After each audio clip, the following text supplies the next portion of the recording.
इतिहास के पन्ने वीरता की कहानियों से भरे पड़े हैं, लेकिन कुछ कहानियां ऐसी भी हैं जो विश्वासघात की कालिक से लिखी गई हैं। एक ऐसा ही साम्राज्य था वज्रपुर, जहां की हवाओं में अपनों का ही षड्यंत्र घुला था। क्या एक न्यायप्रिय राजा अपने ही घर में पल रहे सांपों को पहचान पाएगा, या फिर सिंहासन की भूख खून के रिश्तों को लील जाएगी? चलिए जानते हैं आज की इस कहानी में। वज्रपुर के राजा विक्रमादित्य अब वृद्ध हो चुके थे। उनके 2 बेटे थे, अर्जुन और वीर।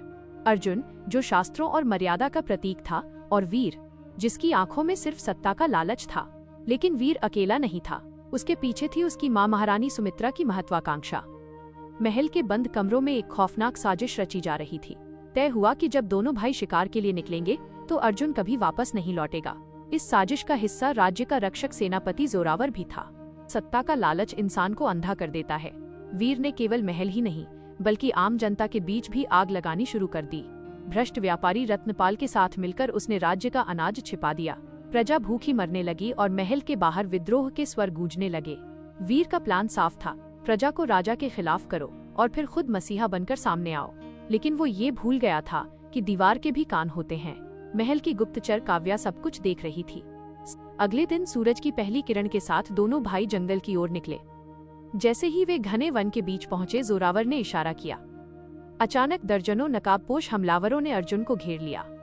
वीर चुपचाप पीछे हट गया, अपने भाई की मौत का तमाशा देखने के लिए।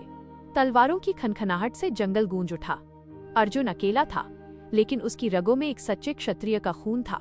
उसने मौत को करीब देखा, पर हार नहीं मानी। तभी एक तीर सनसनाता हुआ आया और सीधे हमलावर के सीने में जा लगा। ये काव्या थी, जो समय रहते मदद लेकर पहुंच चुकी थी। जब घायल अर्जुन दरबार में पहुंचा तो वहां सन्नाटा छा गया। वीर और महारानी को लगा कि उनका काम तमाम हो चुका है, लेकिन अर्जुन को जीवित देख उनके पैरों तले जमीन खिसक गई।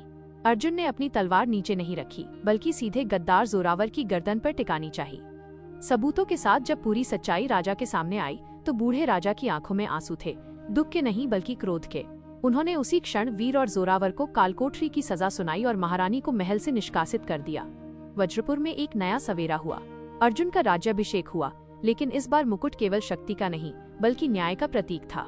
दोस्तों, ये कहानी हमें सिखाती है कि छल और कपट से आप सिंहासन तो पा सकते हैं, लेकिन प्रजा का सम्मान और इतिहास में जगह केवल सत्य के मार्ग पर चलकर ही मिलती है। अगर आपको ये कहानी पसंद आई तो कमेंट में सत्यमेव जयते जरूर लिखें और ऐसे ही ऐतिहासिक किस्सों के लिए हमारे चैनल को सब्सक्राइब करें। मिलते हैं अगली कहानी में।